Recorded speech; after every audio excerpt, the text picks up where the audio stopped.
ताज़ा घडामोडी पाहण्यासाठी आमच्या चॅनलला सबस्क्राईब करा, लाईक करा, शेअर करा आणि बेल आयकॉनला प्रेस करा.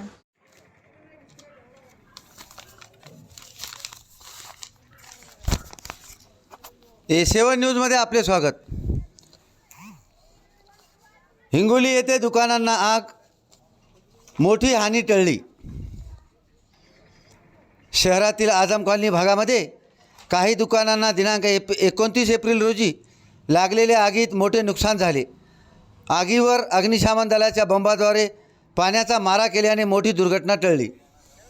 दिनांक 29 एप्रिलला दुपारी 1च्या सुमारास सोहेल खान विदुल्ला खान पठाण यांचे किराणा दुकान,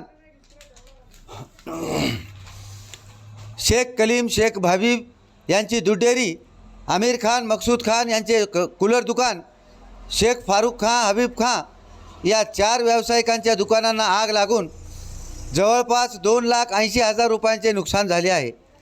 या आगीची माहिती नगरपालिकेच्या अग्निशमन दलाला मिळताच तात्काळ पथक धावून गेले. यावेळी अग्निशमनच्या दलाच्या बंबाने आगीवर नियंत्रण मिळवण्यात आले. या आगीमध्ये मोठे नुकसान झाल्याने व्यावसायिक हतबल झाले आहेत.